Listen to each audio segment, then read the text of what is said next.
Praise lord, హల్లెలూయా. దేవుని నామానికి స్తోత్రాలు. మీ అందరికీ నా వందనాలు తెలియజేస్తున్నాను. ఈ దినం కొరకు దేవుడు సిద్ధపరిచినటువంటి మాటలు. ప్రియ సహోదరి సహోదరుడా, నీవు అనుకూలమైనటువంటి పరిస్థితుల్లోనే దేవుని సన్నిధిలో నువ్వు ప్రార్థిస్తున్నావా?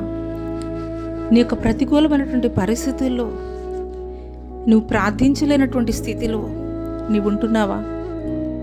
అయితే ఈ మాటలు దేవుడు నీ కొరికే మాట్లాడుతున్నారు.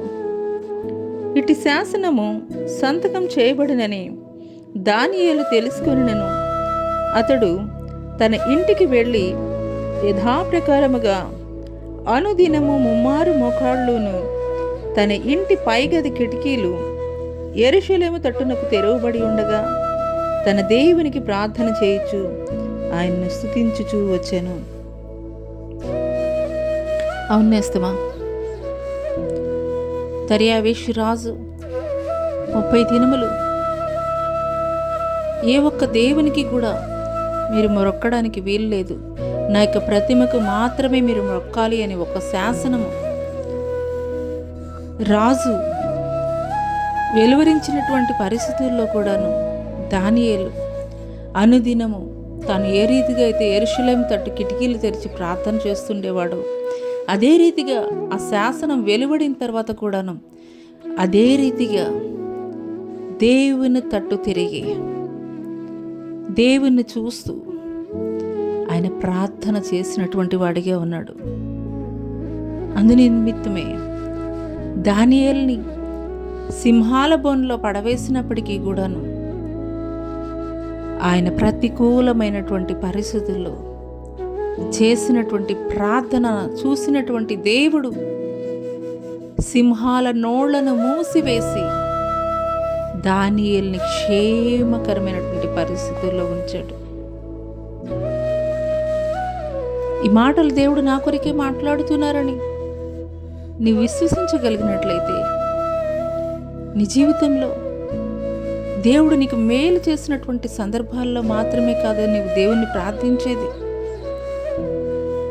నీ ఎదుట ప్రతికూలమైనటువంటి పరిస్థితులు నీ జీవితంలో ఏలుబడి అవుతున్నటువంటి క్రమంలో కూడాను నువ్వు ఒక పౌలు శీలలాగా, ఒక దానియేలులాగా, ఒక యేసేపులాగా ప్రతికూలమైనటువంటి పరిస్థితుల్లో నువ్వు ప్రార్థన చేయగలుగుతున్నావా? బంగారం కొలిమిలో కాల్చబడితే తప్పించి దాని యొక్క విలువ బయటికి రాదు అని లేఖనం తెలియజేస్తున్నట్టుగా ప్రతికూలమైనటువంటి పరిస్థితుల్లోని నీ యొక్క విశ్వాసము, నీ యొక్క భక్తి నీవు దేవుడి పట్ల కనబరిచేటువంటి నిబద్ధత తెలియజేయబడుతుంది. తద్వారానే దేవుడు నిన్ను ఆశీర్వదించబోతున్నాడు.